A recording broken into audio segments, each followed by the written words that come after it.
Hello and welcome to the 31st edition of Half Hour, a podcast starring me, John Paulo Giudice, as your host. In today's episode, I will discuss fixing life with Savio José. Thank you for coming on the show, man. I really appreciate it. Appreciate it. Just to start off a bit, if you want to tell the audience a bit about yourself and what you're doing here in Prague and what you've been up to lately. Again, I'm Savio José. I am a marketer and communication specialist with over 3 years of experience in the field, and I've worked both in Europe and abroad. I recently created a food channel targeting different types of food within Czech Republic and eventually across Europe. It's called Savio's Favorite. And I'm a former UNIP alumni, so that's the That's good. sales pitch of myself. Yeah, it's good news for me too because I'm graduating this semester, knock on wood. But yeah, man, it's good to have you here. So what really drove you to create this this channel, the Savio's Food? Yeah, Savio's Favorite. I'm sorry. Yeah, it's fine. I actually there was two main reasons for it, and the first reason was that I feel like Czech food is so underrepresented on a global scale. You have the French food, you have the Italian food, you have even the British food, which is so well known across Europe, especially French food, and I personally think that it's very overrated. But then after I moved to the Czech Republic 5 years ago, I realized that there's a lot of food in the Czech Republic which is actually really good, especially the desserts and the sweets is really, really good, that people should know more about it. Yeah. And that was one of the reasons why I thought, okay, this will be my move to let people know about both the history of the food, but also about what all types of foods are here in Europe, let's just say. So that was one of the motivators. The other motivator was that I had a friend of mine who used to constantly send me TikTok videos, and I hated TikTok, but then one day it got me, and I finally went to the platform and I watched the videos there, and I realized that the content was really poorly made, and I felt like I saw an opportunity there where I could actually make something that was better, and that is why I thought I would have a unique approach in terms of talking about the history a bit and showing the top 3 foods. It's a bit catchy as well, that people should try in a specific country or in a specific area. So that was some of the motivators. And also, food is something that I feel like it's the international language of love. Yeah, okay, I see what you're getting at. And I think that everyone can sort of see and understand it, and it's the perfect thing to share across people. And that is why I thought that it would be a perfect thing to promote online. Food brings people together, Yeah. You can really go out and get food with people and learn more about them and kind of enjoy the meal you're having. Recently I've been kind of getting a meal plan together. I'll go to the same place depending on which day it is, which is a little closed-minded, but I think it's been working pretty good for me. But I think it's really interesting you bring that up, because when you see an end kind of you see this content and you're like, well, I think I can do it better. That is the main driver that you want to see, that's I think part of it is you need to have a vision for what you want, and you need to have a kind of a direction you're going, and I think that your kind of media there is doing very well with that. Yeah. So I have to say hats off to another fellow creator. So. Yeah. I feel like that is sort of the limitation that a lot of people have today. They do see something and they think to themselves, oh, I can do it better. But then they don't really take action to do it. And there are many reasons for it. One reason is because you have a lot of societal pressure that what if I do it and it doesn't work out and people are going to judge me for it? Yeah.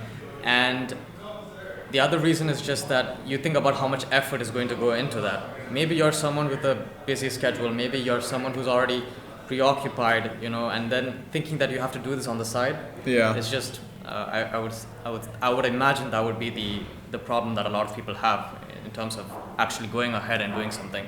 But the thing is that when you have these instincts to do it, it's usually for a reason. It's because you genuinely believe that you can do it. And when you take that first step to actually do it, then it's just like a flow. Then you keep doing it, like you stick on it.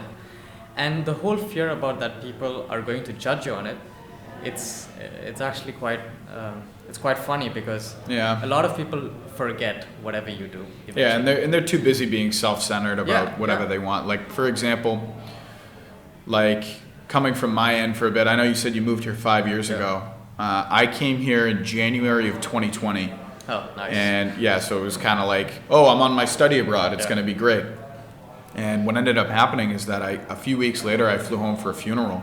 And then I flew back. And then a few weeks later, again, I flew home because they sent us home because of COVID. Yeah. I ended up dropping out of my old school, right? I transferred the credits from unit back to this other school. And then when September rolled around, 2020, I dropped out. I told my parents, I'm like, I don't think this is right. Like, I'm only halfway through and I'm not trying to do an entire year online. And then I decided that I would take a look at transferring back here after I talked about it with my buddy who I met here when we were in Massachusetts. You know, I called them up, and the process was lengthy, of course, but I went through all that paperwork. I went through all that time to get the visa and to like transfer my credits and to make sure I was lined up for graduation. And this has been the best decision I've made in my entire life. I mean, I feel like I needed that retribution shot, you know, because if I didn't even come in the first place, where would I be right now? Yeah. But what made you choose Prague more specifically? I always tell people this as a joke, but yeah. Prague chose me. Like, I say it as like a joke, but I remember I sat down with my advisor, or not my advisor, the woman in the Center for Global Engagement at my old university. There was like this international house. And her and I would discuss, you know, I was like, oh, I really want to study abroad. Where can I go? This, and that. And she was like, well, there's this place. They were all very expensive. That was towards the end of my freshman year in college in spring of 2019. And then she recommended I go to Thailand, and I was like, that's very far, and I'm not sure. You know, I've never really sure left the about country. studying. Yeah, I'm like, I don't know. So when I returned in fall of 2019, I went back there, and she said, we just added this program at the University of New York in Prague. And they showed me the price, they showed me a little bit about the campus, and I was sold. I was like, that's it, I'll go there for a semester, no problem. And to be honest with you, my time here originally was pretty good, but considering the events that took place that I was talking about, it was a tough part of my life. And, you know, I'd never been that far away from home before. Yeah. But I knew that, like, in my heart, I needed to come back and give this another shot. Like, I just needed to do it. And I think these thoughts all came later. You know, I didn't drop out of my other school thinking I'm going to come back here. It just, everything lined up very well. Yeah. So I got really lucky, you know. That was kind of like my drive to go and do that. But we're talking about fixing life. I think the advice I'd give to somebody is you need to always get back up. Like, you need to find what motivates you, you know. Sometimes that can just be getting up and going for a walk in the morning. Like, something as simple. This motivates me. Something as simple as making podcasts. I enjoy it. Before we even hit the record button, you said it's good that I'm learning from other people and like kind of gathering their knowledge and applying it, you know. But at the same time, a lot of people, they don't know what motivates them, and that's the thing. What I think really helps is that say yes to more things. You know, Yeah. When you see an opportunity or when you get an idea, just do it. Yeah. Don't think too much about it. Just do it. If you get this feeling like, oh, I should probably go see that museum, you should just go and do it. Yeah, go. Because once you try different things, then you find out what exactly energizes you. Mm-hmm. And then eventually you can, you know, try to find things similar to that which energizes you and maybe go towards that direction. Sometimes you have to look for it, you know. Yeah. You have to look for what can motivate you. Like, I know people who love to draw. Yeah. I draw once in a while, but I'm not like I don't have like the special Yeah. pens or anything. I just kind of doodle. But one thing that motivates me is hiking. I really like hiking. That's something I've always enjoyed, especially as I got older. During COVID, I remember my friends and I were so bored, and we were like, we have to do something. We got in the car, we drove to the mountain, and I've been doing that every summer, like since 2020. And even last summer, I did a hike by myself to Mount Isolation, which typically you shouldn't do. But it was such a strange feeling because I didn't really talk to anybody the whole time, you know? Like, I didn't really even, I saw a few people pass by, but largely I was by myself. I didn't really feel alone though. You know, I felt very natural in the woods, you know, around me, and I even had a podcast going at some point. I had signal still, so that was something that I remember. I got home and I was like, I did that today. That gives me a reason to talk about it. Yeah. I might even start doing like get a GoPro and like no sound, but just put the hiking. Yeah. Why not? You know. And I think it's an interesting point you just brought up, feeling comfortable with yourself. Mm-hmm. And I think that's the thing that a lot of people are afraid about, you know, feeling alone. But I think that, you know, being comfortable with yourself and being alone is not a big problem. I think it's the biggest liberator you can have, because you don't have to depend on people. Mm-hmm. You can, and I'm not saying that you should be a loner and not not socialize with people at all, but you need to reach a point where you're comfortable with yourself, your zone. Mm-hmm. And I think with that approach, you're able to do so much more without relying on people. Yeah, absolutely. Yeah. You can learn a lot. You know, I know it sounds ridiculous, but I feel like I learned a lot about myself even doing that hike. Yeah. You know, I got to the end and I stood there and I saw the mountains and I saw the little marker saying how far I've been, and the mountain was called Mount Isolation. So I wanted to do it like on my own. Like I was like, it's the perfect name. Did you become a changed man when you came down? Yeah, totally. I was like, I found the secret to life. No, but in some way I did. Like I really felt like I learned a bit about myself, you know. And nature is so quiet and yet so loud. And I really felt this way. Like I didn't even feel alone. I felt like there was someone with me the whole time. Yeah. But highly recommend hike. Going for walks, that's good, especially because it allows you to clear your head. I read a study the other day that said if you exercise, your brain plasticity stays very healthy. Like it keeps your brain very active and very aware. Yeah. So, you know, I feel like some of it is there's like these mental challenges you need to break through, you know. It could just be as simple as getting out of bed in the morning at the right time, which I struggle with as well, and I'm sure a lot of people do. But it's just kind of, I think part of it is also scheduling yourself, but that's a whole nother vein. But you've brought up a good point, because the whole premise of the topic today was that fixing life, and I wanted to focus on three main things. It was the physical, the mental, and the social aspect of, you know, what helped me fix my life after, you know, graduating from university and moving from Dubai to Czech Republic, etc., etc.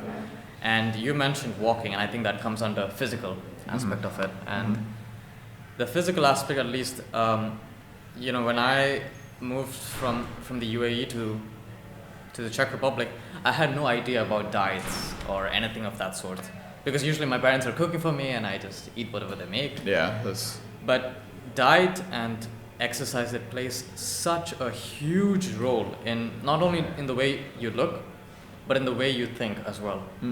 So for example, when it comes to diet, I used to have a very carb-rich, refined carbs to be more specific, like cereals and bread, etc. I used to have a very carb-rich diet before, and the problem with this approach was that I thought it was normal, but I used to have like these fluctuations in my mood.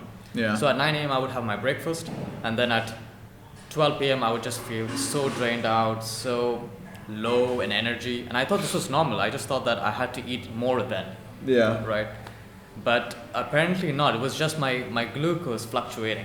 When you eat food high in carbohydrates, then your insulin, like, it shoots up, and then it crashes after 90 minutes. Yeah. And that's why you have this, you feel less satiated, you feel very hangry, like the hunger plus angry. That's why you feel that way. And a lot of these foods that you eat, which are high carbohydrates and high sugar, your microbiomes in your gut, they adjust to it, and they crave it even more. And the problem with that is that it focuses on extracting sugar and glucose over vitamins and minerals that you eat. So it prioritizes that. And the problem with that is that you have this mental fog, you feel a huge mood swing all the time. And then I shifted my diet, and it made such a significant impact in my life. Like, I could go hours without eating. I could go for 6 hours without eating. It was unbelievable for me. Yeah. And I feel so much more clear, so much more energy. No coffee in the morning, super energetic. And it's just one fix. Fixing my diet from not refined carbohydrates to complex carbohydrates, more vegetables, more fruits. And I think this is one thing that a lot of university students could struggle with, because you do have to buy a pizza, once in a while. You gotta drink your beers once in a while, and you sort of miss out on what are the essential things my body needs. And that's why you feel, some of them feel very fatigued, very stressed out, but you just fix this one part of your diet and you're 50% feeling much better. Yeah. I know that the secret to like having a good day is you want to eat the right foods at the right times. I could definitely learn a little about that myself even now, but it's not too tough. I mean, you have so much information online. For example, you have these ketogenic diets, right? And then you have which says that you should consume as less as carbohydrates as possible, so that you feel satiated and you don't have insulin resistance over the day. And then you have the other side of the spectrum that says you have to have a carb-heavy diet so that you feel energetic and your body prioritizes glucose. Now, what I do is, and I think this is like the middle ground of all of this, is that I usually follow a 40-30-30 diet, okay. which is 40% carbohydrates, 40% fats, and 40% proteins. Okay. And you just need few things for this. You just need a small weighing scale. It doesn't cost more than 200 Czech crowns or 300 Czech crowns. You get it from Amazon. And you just need the MyFitnessPal application. And this is for everyone. It doesn't matter if you go to the gym or not. Yeah. This way you can calculate what you're eating, what are the proportions you need. Yeah. And you don't undereat or overeat. I think a lot of people, they, especially university students, we have a likelihood of undereating because we're worried of getting fat. But then undereating makes you also feel worse. If you overeat, you don't have the energy you need. Yeah, and you feel extremely depleted. So just these two things make a huge difference: a weighing scale and that MyFitnessPal. And of course, my parents, they look at me weird sometimes when I have this weighing scale, because not a lot of people do that. But yeah, it is such an essential thing that I think a lot of people should make full use of. Yeah, and I think there's a lot of positive benefits to like keeping track of your diet in a very organized way. I mean, I think one of my aunts does it. She's in great shape, and I think that it allows somebody to kind of like run their life, and I feel like this is a huge piece where it's like you need to have some sort of structure, some discipline, in your life. I think, if you're in college, of course, it's different. I mean, your structure is being determined by your classes, and then maybe, you have roommates that are loud, and you're trying to sleep, and you have a girlfriend, and like, things like that. And you're always trying to manage all these things. But once you're out of college and you're kind of, like social life drops a little bit, and you have more time to yourself, I think these are some big improvements that people could make, and you can do it in college too. There's no excuse to doing it, not in college or in college. But I think a lot of people, when they come out of college, they have this realization that they have so much time, but they don't know where to put it, and they don't know how to put it all together. Yeah, and I think the middle ground for all of this is just, you don't have to stick to a strict diet composition. All you have to do is eat whole foods. That's it. Just try to cut down processed foods and stick to whole foods, and you will see that difference. And whole foods are quite easy to get anywhere actually. And just sticking to that makes a significant difference. And I usually prioritize going to farmers markets over, supermarkets or hypermarkets. Because I think getting farm-raised food is also plays a significant role. So sticking to whole foods, no added sugars, is going to change your life, let's just say.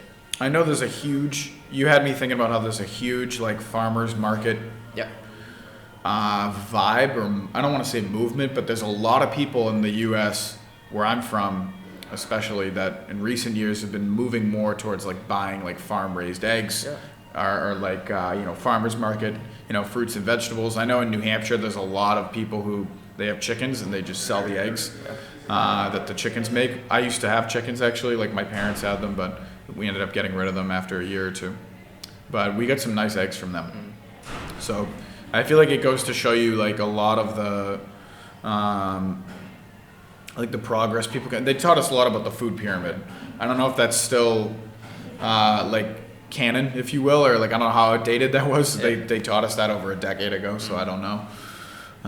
But the whole thing about why people are moving to farm-raised goods or farm produce is that the U.S. in the past 5 to 10 years, the rates of obesity and metabolic diseases have skyrocketed. It's disproportionately high compared to other years, and there is only one reason for that, and that is the food that you get in outlet stores or in supermarkets have a lot of added sugar.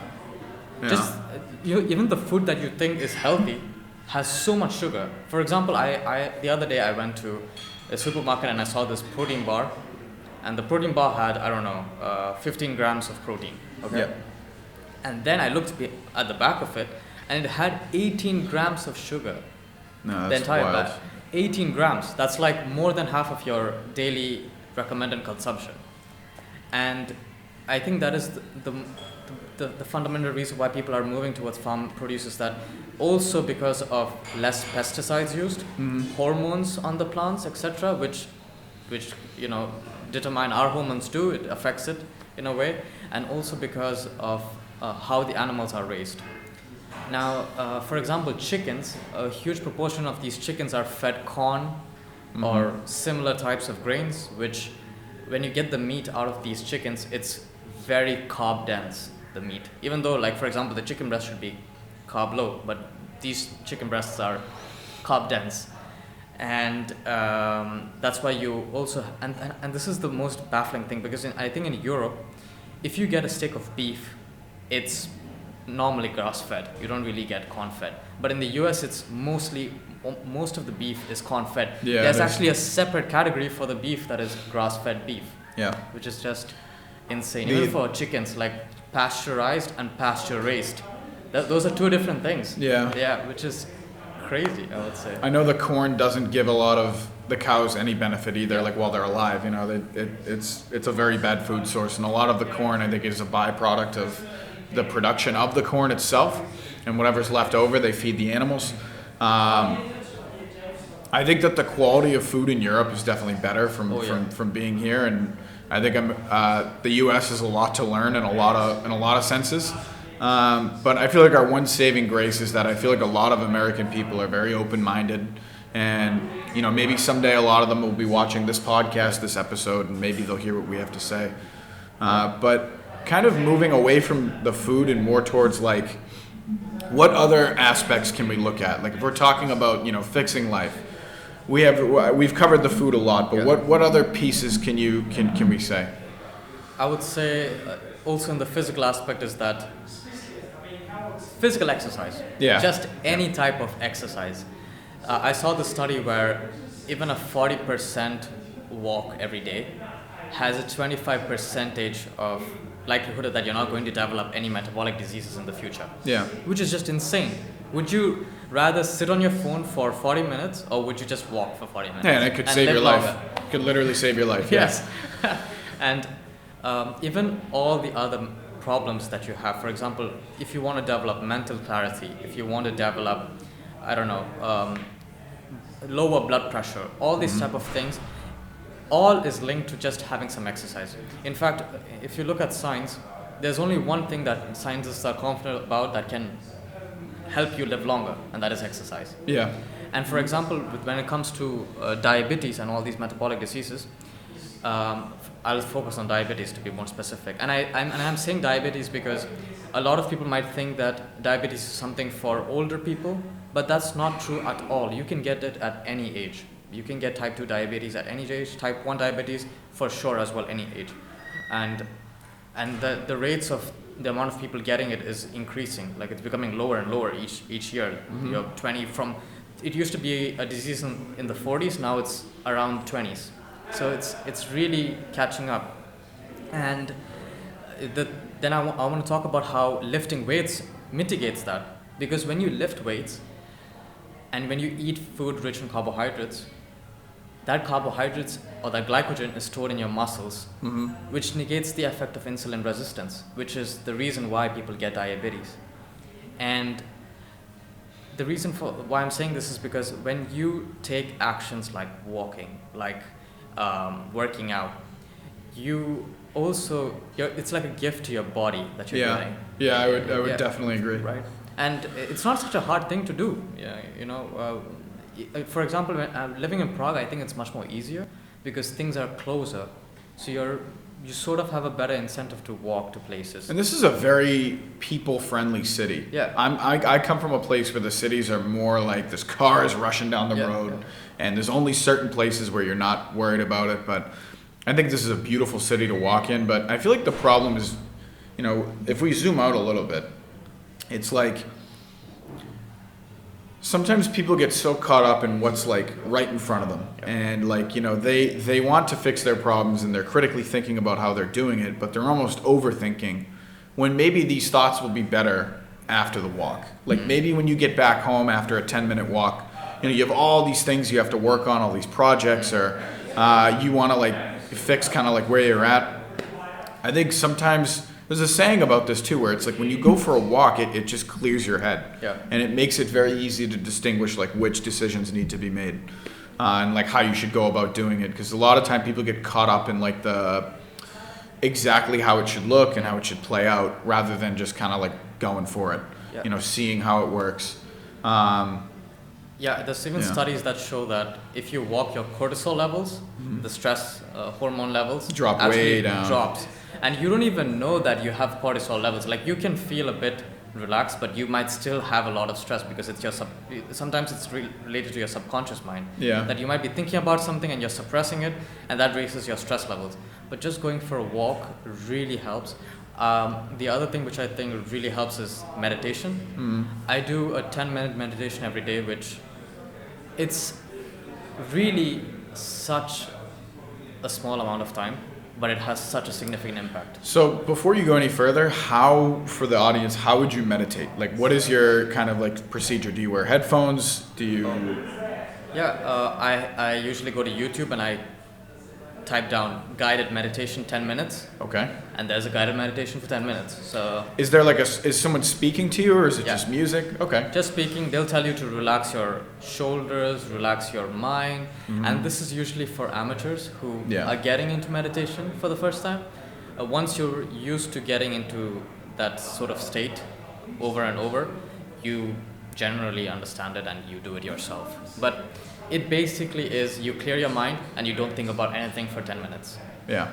And by doing that, you're giving your mind a reset to, get new thoughts, articulate better, function better as well. And I think it's a very powerful tool out there.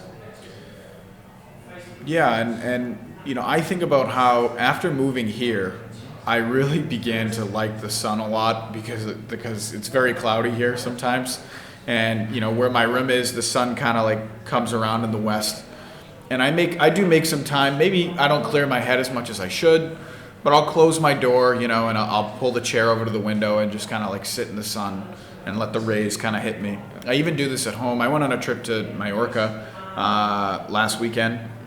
I was staying with my buddy's family, great people. I can't speak enough about that. I mean, good people when you meet them. Yeah. I was fed the whole time. Like they were rapacious with it. Yeah. And I slept in like this side room, and I'd wake up maybe an hour or two before everybody else, and it was right on the balcony. You open the door, the sun's there, and there was a nice like chair.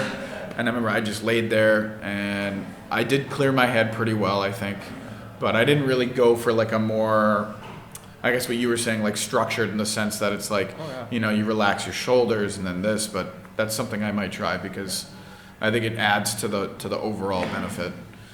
I think, for example, meditation is just one of the options.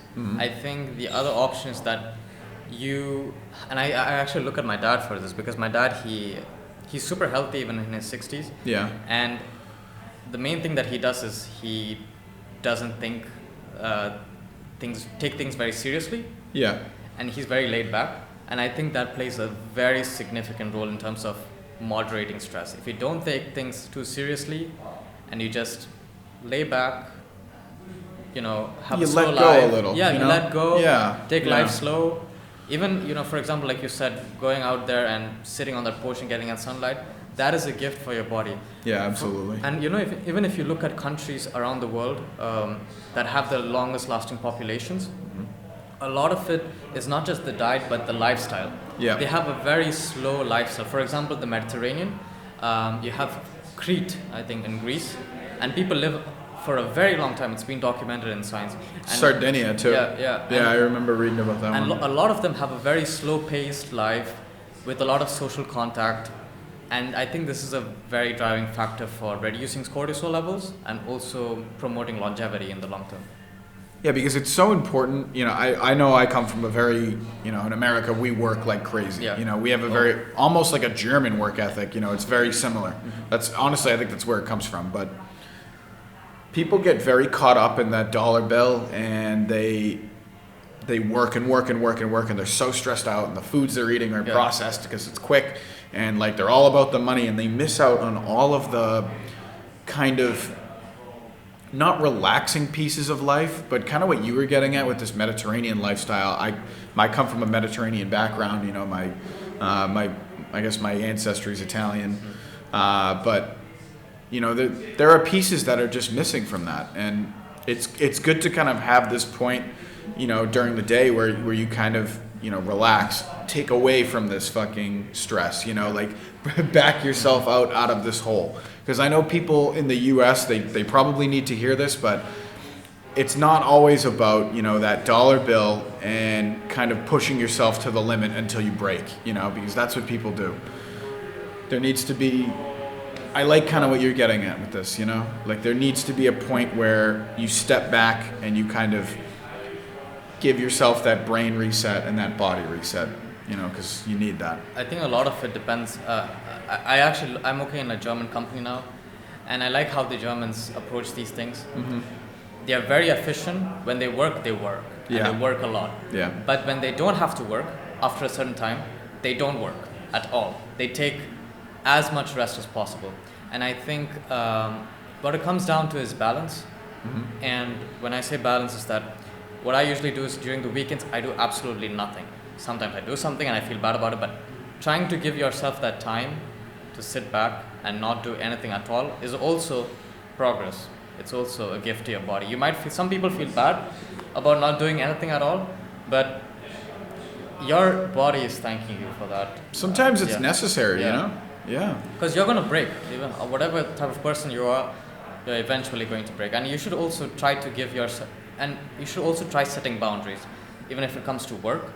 If they tell you, hey, could you stay for another 2 to 3 hours, you need to be in that position to say, I can't. That's the end of my shift. Yeah.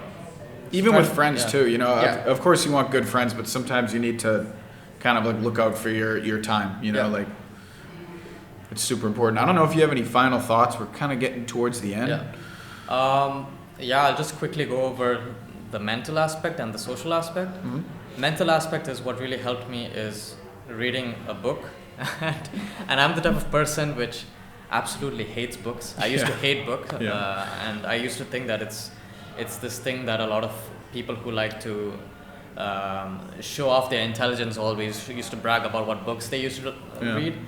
But I used to be in this group of people who constantly used to talk about this intellectual stuff, and I was so pissed off that I didn't know about it. And what I did is that I went to there is this famous bookstore here called Luxor, and I took a book.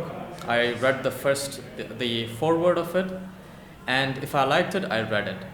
And what helped me with pursuing this habit of like reading a book, eventually I didn't like it, but once I started getting into it, I read one book 1 or 2 pages a day, and then eventually when you get into the story, it catches on. Yeah, you just want to keep reading. Yeah, you just want to keep reading it. Yeah. And what happens is that you sort of are able to not only read words better, but you're also able to articulate it in your head. For example, when you're reading word by word, you're thinking at the same time. Mm-hmm. And what this does is that next time when you talk to someone, when you actually talk to them, you're thinking as well at the same time. And then you'll be able to articulate things much, much better. And it's also a sort of meditation for you because you're reading a book, you're taking time for yourself, and then you're going in this very slow pace, which your mind is actually thanking you for, because today a lot of things are fast. You get information quick. Oh, yeah, absolutely. For example, on TikTok, you get information like 15 seconds, and if it's not interesting enough, you scroll past it.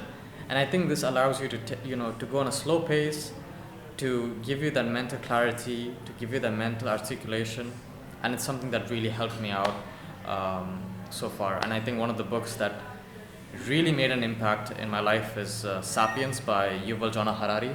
Okay. And it talks about how the history of humankind. And if you ever want to sound smart in among anyone, you just read this book. It's like an encyclopedia about how human beings transformed from hunter-gatherers to the agricultural civilization. And it's not very technical. It's quite easy to read. That was one of the things that really helped me fix my life, actually, because I was able to not only have a lot more knowledge, but I was able to also communicate thoughts and put them into words. Because I think that's a problem that a lot of people also have, is that they don't know. They have a lot of things going on in their head, but they don't know how to put it into words. Yeah. They're always sort of stuck there. Yeah. So I think this is something that really, really helps people. Yeah. Okay. Before we go, I had two thoughts. Yeah. I want to make sure I get them out. In my class, we were talking about how we're actually a much more visual civilization now because of the lack of reading and the more like prevalence of like TV and things like that. So I just thought it was interesting because my professor was highlighting how, in the past people thought words differently. And I feel like reading kind of brings you back to that skill that we've kind of lost, and people need to redevelop that. And my last thought is a book recommendation for you. It's called The Martian by Andy Weir. Yeah. It's about, I don't know if you've seen the movie, a man I've heard of it, yeah. gets stuck on Mars, his crew leaves, but it's fascinating because he organizes and runs his life with rations and like rationing out the oxygen, trying to create a communication system, and it just shows you how hard life can be, if you really look at it. But it's a good book. Thanks. I will definitely. Yeah, and I'll check out the one you recommended as well. I just had one final thought, and it was I didn't touch up on it. It was social aspect. Okay. And just to put it in a nutshell, you surround yourself with people who you want to become like. Yeah. That's all. All right, guys. Well, thank you. I appreciate you watching, and look out for the next episode. Thank you again for coming on the show. I really appreciate it. Okay. Guys, look out for 32, and cheers. Peace. Bye.